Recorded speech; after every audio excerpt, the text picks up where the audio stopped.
I've clocked over 100 hours in Assassin's Creed Shadows, and trust me, the game only starts to show its true potential after you've hit mastery levels. If you think you've seen it all, think again. Because in today's video, I'm unlocking some of the best-kept secrets of AC Shadows. Things I wish I knew way earlier. Backhand index pointing down, don't forget to smash that like button and subscribe if you love Deep Dive Shadows content. Now, let's get started with some of the most mind-blowing tricks in the game that will change how you play forever. Brain Secret Save System Hack. Let's kick things off with something simple but genius. Repeat button. Want to manually control your spawn point without relying on manual saves? Just enter your inventory, unequip any item, and re-equip it instantly. You'll see the autosave icon pop up. White heavy checkmark. This works even in restricted areas, so if you're planning a stealth infiltration or a tough boss fight and want a backup checkpoint, this trick is gold. I wish I knew this from Hour 1. Épée croisée combat mastery. Combat in AC Shadows is deeper than it looks, especially when it comes to the vulnerable state. The orange glowing outline you see around enemies after a deflect, perfect dodge, or parry. Now, most players trigger this and immediately go for the weak point attack. Big mistake. Why? Firecracker that cancels the vulnerable state immediately. Instead, here's what you should do. Land a few light or heavy hits first while the enemy is stunned and glowing orange. Then execute the weak point attack. You'll gain maximum adrenaline and bonus damage, especially if you're running perks or gear that boost damage against vulnerable enemies.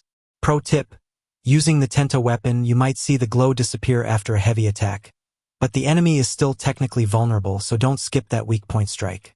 Cyclone Shinobi's Fury Loop. Collision with the Shinobi's Fury perk equipped, you can create a vulnerability feedback loop. This allows weak point attacks to reapply vulnerability again. Here's how to abuse it. Deal a few hits. Weak point strike. Enemy becomes vulnerable again thanks to Shinobi's Fury. Repeat. Pair this with charged posture attacks for major boss fights and you're shredding through even the toughest targets with ease.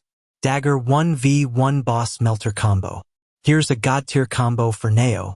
Activate Shadow Piercer. Enemy becomes vulnerable. Deal a few quick hits. Weak point strike. Adrenaline returns. Shadow Piercer is off cooldown. Rinse. Repeat. Now spice things up by combining Shadow Piercer plus Shinobi's Fury plus Warrior's Garden Gear. You're now deleting 2 health segments per vulnerability cycle. That's boss melting power right there. This combo was featured in our top 5 weapons for Naoi video, linked in the description. You can get Shinobi's Fury early in the main story. Warrior's Garden comes from a Betrayer target questline, so go get it. School Backpack, the secret salvage chest at your hideout. Let's talk loot. Specifically, the salvage chest inside your hideout. This chest isn't just cosmetic. It's your personal treasure vault. The loot inside is influenced by 2 key factors. Your hideout rank. The number of scouts you have available. The more scouts you have, the more loot you get. And we're not talking about scraps. This chest can drop Purple Circle purple tier gear with boosted stats, plus 10%. Money bag rare materials and supplies. Brain pro tip: always save your game before opening this chest. If the loot sucks, reload and try again. Sometimes the chest gives multiple rare gear items, sometimes just one. RNG is real, but you can beat it. Chart increasing how to get all 9 scouts. If you're sitting at just 3 or 4 scouts, you're missing out. Here's how to unlock all 9 scouts. Start with 3 via the Finding New Allies questline. Build and fully upgrade the study to unlock 3 more. Complete the T-Bowls side mission in Kyoto.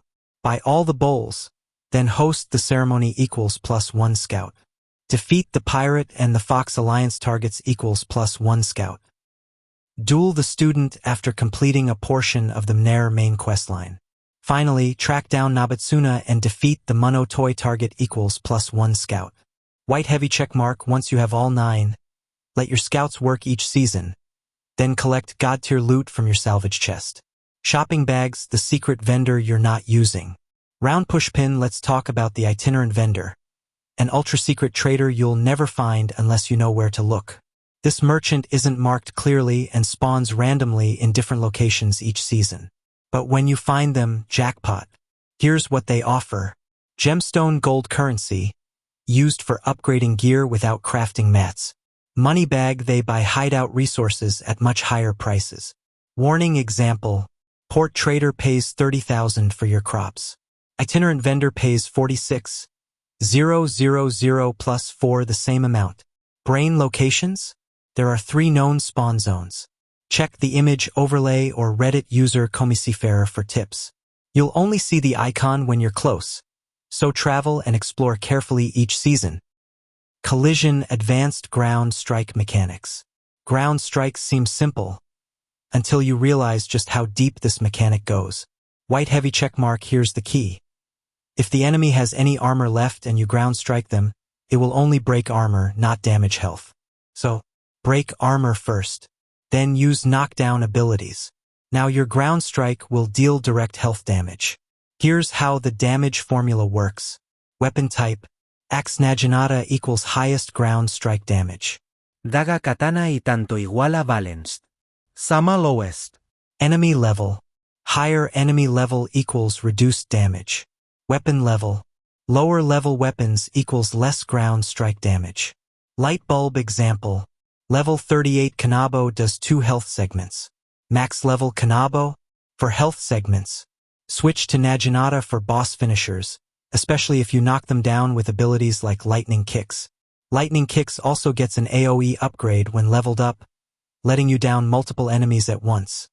Perfect for crowd control. Repeat buttons, seasonal strategy, loot, resources, and respawns. A few seasonal tips to keep in mind as you build long-term power. Brain, don't waste scouts. Let them farm each season, even if you're not actively playing. Pick stockpile resources, but don't hoard endlessly. Sell intelligently at the itinerant vendor. Counterclockwise arrows button, check your salvage chest every season. It can overflow and stop collecting. Make a habit of checking and looting your chest, managing your scouts, and saving before big seasonal interactions. Rocket hidden tips you're probably missing, but shouldn't. Here are a few bonus advanced tricks that could be game changers. Beverage box tea ceremony buff. Completing the tea bowl mission gives subtle stat perks tied to ally synergy, not just an extra scout. Compass using fast travel during patrol paths. You can save time and reposition intelligently before major encounters. Magnifying glass tilted left settlement upgrade timing. Do these right before loot collection for an upgraded pool. Naoi shadow strike. Chain stealth kill animation canceling by rotating between rooftops and shadow teleport. Dashing away Yasuke tank swap. During late boss phases, swap to Yasuke for crowd clear plus ground smash, then rotate back to Neo.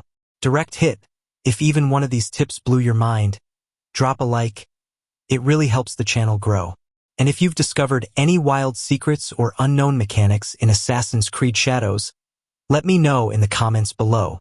White heavy checkmark, subscribe if you haven't already, because we're diving deep into Shadows DLC, builds, weapon guides, ally unlocks, and even community builds. Movie camera, check out the top mistakes every player makes linked on screen now. You'll definitely learn something new. I'll see you in the next one, and until then, assassinate smart. Waving.